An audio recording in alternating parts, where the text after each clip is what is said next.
And it's like I said, me being in my room and drawing, you know, that led to me being in my room and writing movie scripts. Right. You know, and there's a movie script, well, there's a treatment for a movie script that I wrote when I was in the 5th grade. No, I wrote my first script when I was in the 5th grade. When I was 18, I think I was 18. No, I was a little older than that. I think I was about 21. I wrote a script for a treatment. And at that particular point in time, I was dealing with some people up at MCA Records for a publishing deal.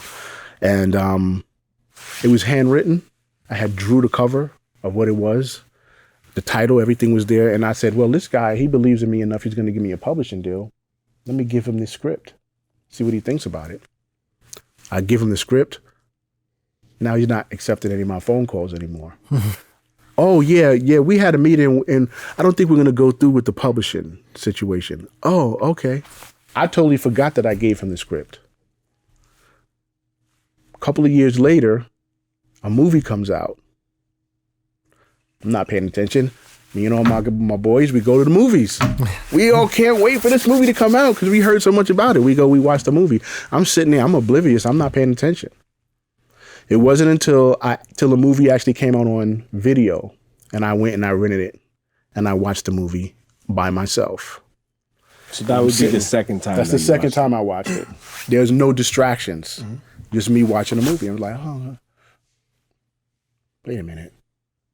Why does that seem so familiar? So I'm watching. I'm like, okay, let me fast forward to this. I want to see the credits. Who wrote this? And who's behind this film? Fast forward it, MCA, certain individuals' names, and I just sit back and I'm like, wow. No wonder I didn't get the deal. Right. Now, I'm not going to mention any names because, you know. Does that occur a lot, though? It occurs in the industry all the time. Oh, yeah, definitely. It occurs in the industry. You know, I mean, there's certain writers and directors who are creative, you know, but the fact is that I'm no one, and I'm just speaking my opinion, okay? Hollywood is not a creative place, okay? It's based off of me taking an advantage of someone who has creativity but doesn't have the resources to get where they need to go. This is actually very interesting because that's what people are actually really talking about lately. Is actually, and it's a little bit more of what it's about money. Yeah. So it's like they're not really into the art of filmmaking anymore. They're into selling toys, basically. So it's like, people talk about actors aren't really actors. It's just these who can get in shape the best, and then they're just what is big. And so it's like, okay, all these films, when people sit down, a lot of people, not, you don't want to be snob or whatever, but a lot of people sit down, they look like, okay, this is just trying to make something that's hyped and just get money off of it. Yeah. You're not sitting here trying to write a great story. You're not sitting here trying to make a really cool thing. You're just going, okay. So that's why they keep revitalizing and remaking successes and go, okay, well, if we can ride on this train here that's already going, instead of coming with something new and investing and putting in work, we can just remake this movie that already succeeded and then make money off of that. Yeah. And so it's just no work, more money. I mean, what we have in society is everything is fast food. Yeah. Oh yeah. Because if I had a production company and I was one who was really more about expressing my creativity, then it's going to take me a longer time to produce a product that's going to represent who I am. Right. Right.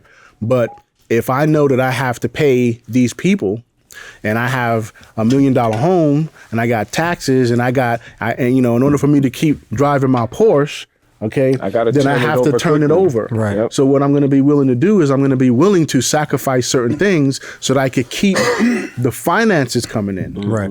Yeah. So, it's like if all you made was $50,000 a year, right? You would live your life off of $50,000 a year. Right. But when you make $1 million a year, living off of $50,000 a year is like, I couldn't do that. No, you could do that, but your vanity of what you're trying to live like because your other producer friend is living in $1 million. So it's like everybody wants to what's the word I'm looking for? Everybody kind of like quick quick money. Yeah, but conformity. Yeah. Everybody wants to conform to what is supposedly popular. I mean, you could take it, you can look at it in the film industry, you can look at it in the music industry, you can look at practically in any industry. I mean, how many times have you driven on a highway and saw a car drive by and said, "Oh, that's a so-and-so." Wait a minute. No, that's a so-and-so, because they look just alike. Right. Right? So who's copying off of who?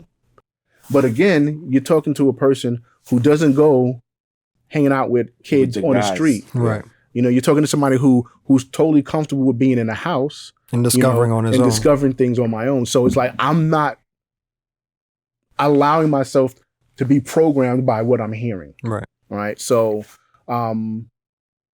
what I would do is I would listen as I got older, and people actually started taking notice that, man, you do beats. Oh, that's great. So it's like, oh wow, somebody other than my mom and my dad like my music. Right. So I started paying attention, and what I started noticing is that this producer, everything that he produced was number one, irregardless of whether the artist was an old artist or a new artist.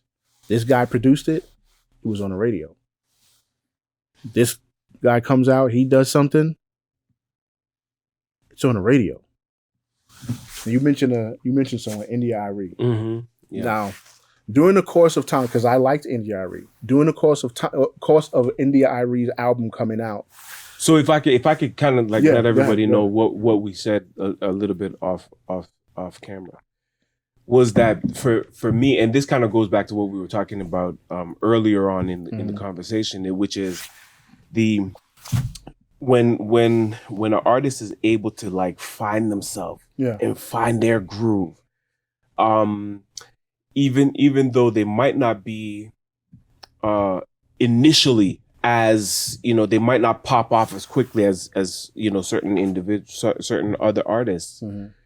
Their growth is more gradual, but it's more long standing, and it has more more longevity to it. Right. And so what I found with India.Arie was that, to me personally, I didn't like her music. Okay. Even though I was into the neo soul, and I can mention another name that I know you didn't like, but I was crazy about, and we'll talk about that later. But to me, she didn't find her pocket. To me, she seemed uncomfortable. And there was a number of things that she did later on that proved that she was uncomfortable to me. And so that's, and I feel, when I think about that type, that situation there, I feel like she didn't get to where she potentially could have, because to me, she never found herself. She never really found herself. I can agree with that. But again, I did artist development for like 10 years. Oh, that's a key term. That's a key term, artist development. Which really you should have said it way earlier in the, not that you should have, but because that's a huge part. But anyway, so go ahead. All right, so I did artist development for like 10 years. So I worked with a lot of different groups. And what would take place is that a manager would speak with my manager and say, "Hey, we think this group has potential, but we need to get them with a producer. They need to get into a studio. They need to get into the studio. If you're gonna lean back, you can just move the arm. Okay. So that's what would take place. I would get with the managers would talk. We would get together. They would introduce me to the artist. I'd meet the artist, and the first thing I would try to do is figure out who they were as artists. But what I found out is most artists don't know who they are as artists. Right. Exactly. They just know that, okay, well, he can sing, she can rap. She can sing, he can rap. Oh, well, we all got together because we can do all these things and we're just so great together. Well, when you put them in the studio, you find out that they don't even mesh. So what occurs is that if a manager has put money behind them, they don't want to hear that they can't sing. Right. Like there's an issue with them in a group together. You're going to have to figure out a way, right? So not to say that this is the case with India.Arie, but India.Arie there's more roots to her, right? But during that time that India.Arie's album came out, MCA was throwing every black artist there was out. So if you like, Jill Scott had an album that I literally picked up her album and read her information a year before she even got played on the radio. And when he got played on the radio, I'm like, wait a minute. Isn't that the person that I didn't buy her album? Mm-hmm. This is a year later. Mm-hmm, mm-hmm. You know, so what you have is you have the record labels want to make money. And there's a partner of mine who I'm doing some stuff with right now. And he told me, he said, Groove, we got to do like they did back in the old school with like Def Jams. We guys get a whole bunch of artists and throw them, and whichever one sticks on the wall, that's the one we keep. That is literally a business model that people will follow at a certain time. Yeah. Right. So India Arie is not that she wasn't a successful artist, because it's just that her records didn't sell. But she was touring. And that's really where the artists make their money, is the touring. But consumers, we only account success to what we see when it's being promoted to us. Okay, so if I can jump in, because I find it very, very interesting that you mentioned Jill Scott, because I felt Did the I say same her name? Yeah. Yes. Okay. You did. I felt the same way about Jill Scott. Yeah. I felt the same way. And it's probably exactly what you're talking about. I think that it potentially they weren't even given the opportunity to really come into themselves, because the record company was like, you know, throwing them out the nest when they haven't even really got all their wings yet, you know, type of thing. Listen, guys, we're doing great things here at the Lamplight Productions.